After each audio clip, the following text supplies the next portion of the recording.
The last 24 hours has been a major 24 hours. Some people have rightly noted that perhaps in the last 24 hours the world had changed. The significance of what the United States has done by murdering the Iranian Soleimani should not be underestimated. Now, for many people around the world, the people outside the Middle East, and particularly Americans, did not know who Soleimani is. They did not know what he meant to the Iranian people and to many Muslim countries in that region. The man was a hero to them.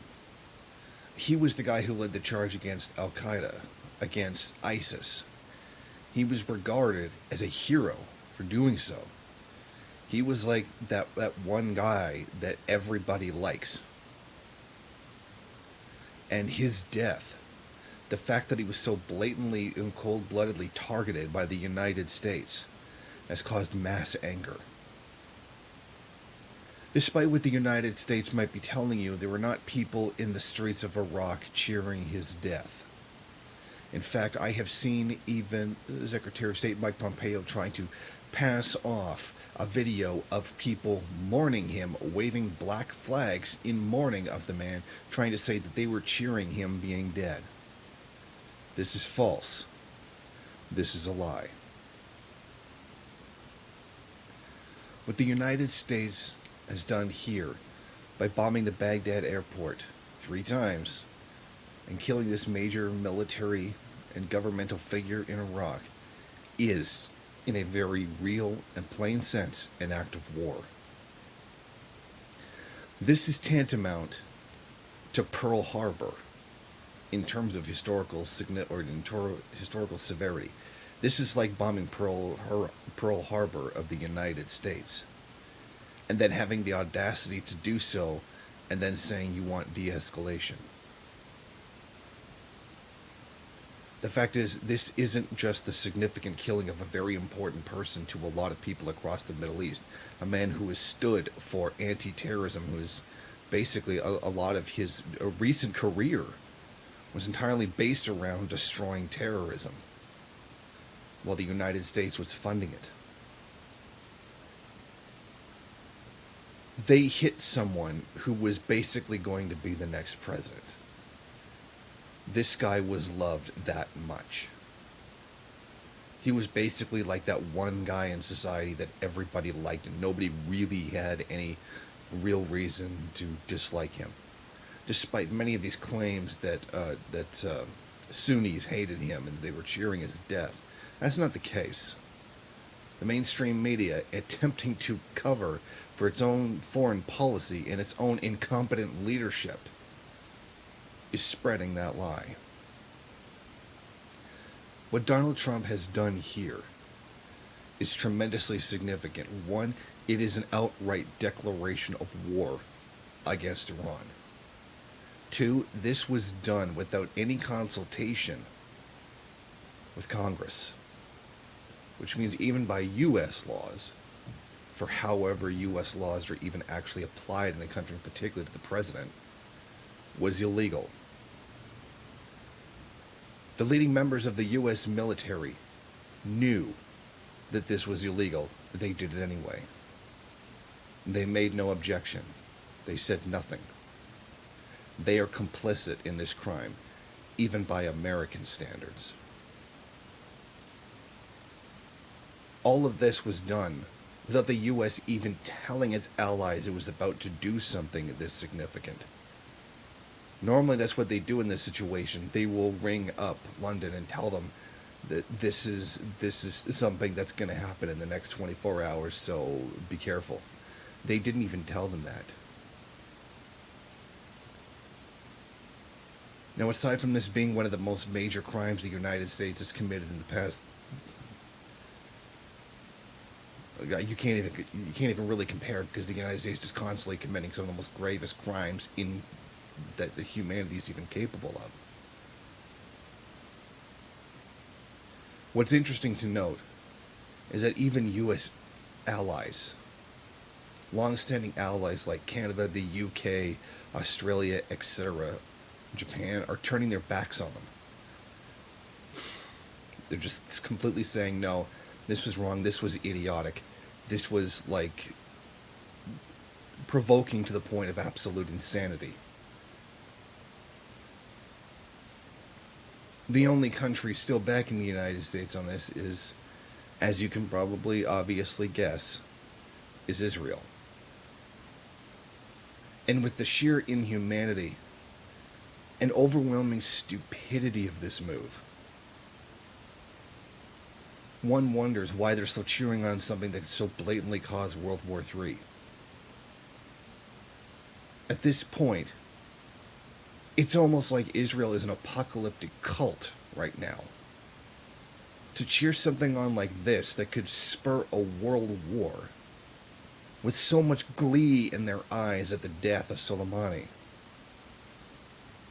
knowing that this falls in line with their interests and that a third world war would probably fall in their interests too.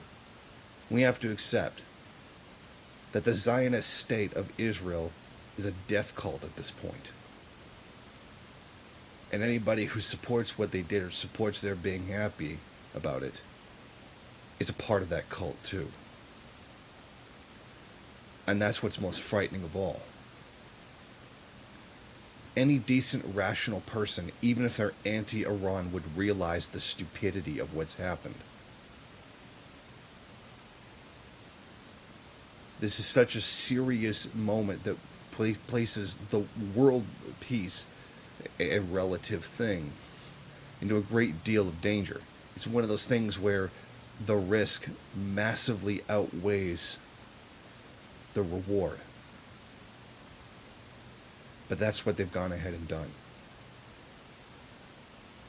That's the risk that the United States has taken here.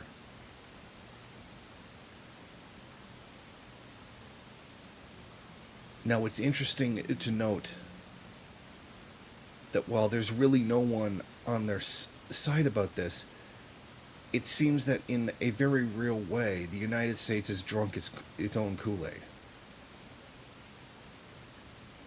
The point here is that from all their analyses, the United States, short of a nuclear strike, cannot win a war against Iran.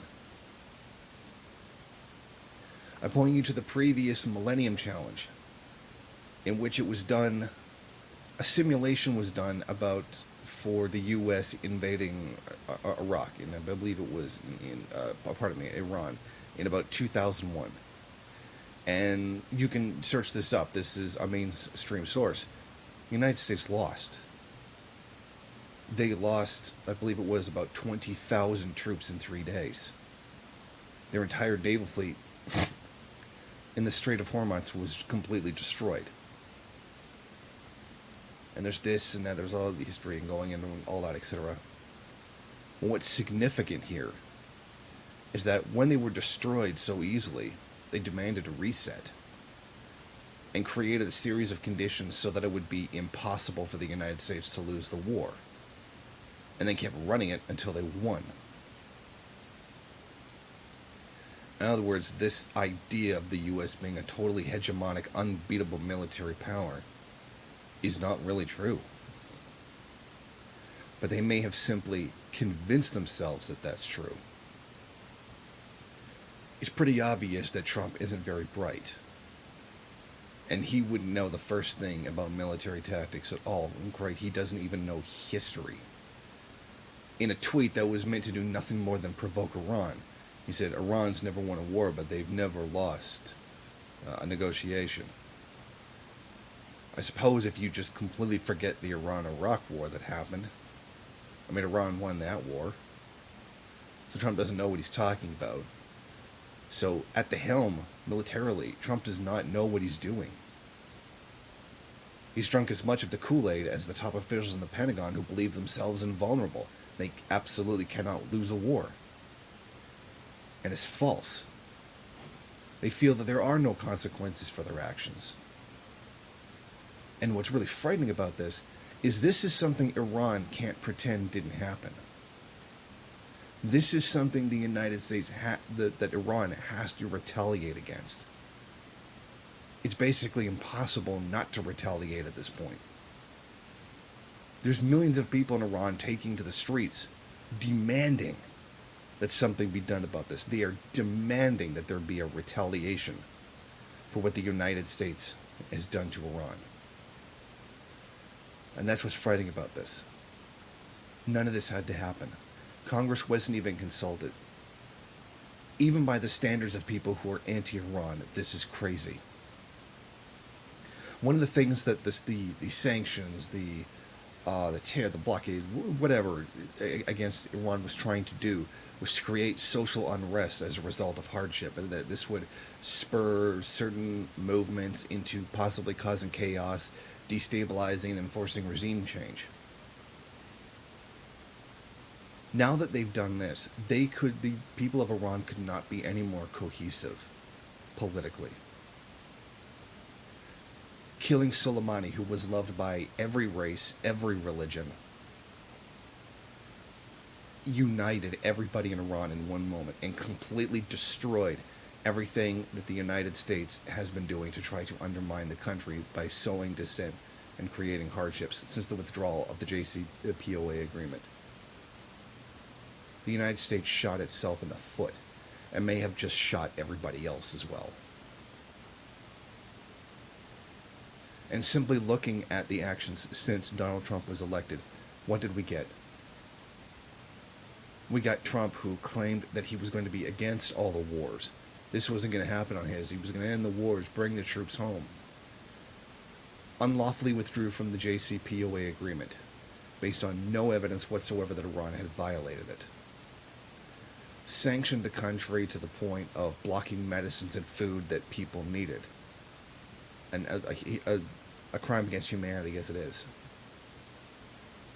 Then deliberately targeted and murdered who was essentially a national hero, not just in Iran, but in the countries in the region. And all of it under the claim that the United States was protecting itself. From what? Oh, this guy's responsible for the deaths for thousands of Americans. It's absolutely untrue. There's not one shred of evidence whatsoever for this. This is an outright, complete, fabricated lie. And despite at least the liberal media being against this strike of Soleimani, they're still basically backing him up on this, claiming that Soleimani was responsible for thousands of American deaths. They're lying, straight up. It's another example of the liberal position. Oh, we're against the war, but we're for every reason to carry it out. And that's how useless the so-called resistance in the United States is. Hashtag resistance trademark. The fact is, it's only the third day of the year, the third day of the decade, and World War III is already the top trending item. Because that's where we are. And this could ignite into something bigger. Because that's the level of incompetence that this president has. That's the level of incompetence of the generals in the United States Army. Because even though Trump doesn't know any better, because he doesn't know anything, they should know. They know. Their whole job is to sit there and calculate odds of winning. They're strategists. They're people who plan these things. With long-term plans as well, something that the U.S. government isn't even capable of. They would know better, and they should know how stupid this is. But that's not the U.S. Army we have. So I'll leave you with one warning. It was basically told that during the Millennium Challenge that it took 1 million ground troops, U.S. ground troops, to actually invade and beat Iran. Now, if my numbers serve me correctly, the United States Army may only be just under 2 million, and they don't have 1 million boots to put on the ground. So if they do go to war, and they have to put boots on the ground in huge numbers like this, which they are going to have to, that's going to mean conscription. And that means you, every military-aged male who's not in college or university. In other words, the proletariat and even the lumpen proletariat. That's you that's going to die in this war.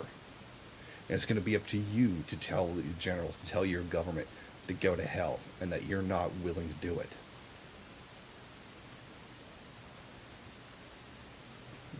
Because that's what we're possibly facing right now. And while Trump probably did this to not only just distract from the impeachment, but probably to even give an excuse that if something happens to declare martial law so that he can't be removed from office, who knows? This was a common accusation thrown at Bush that never came true.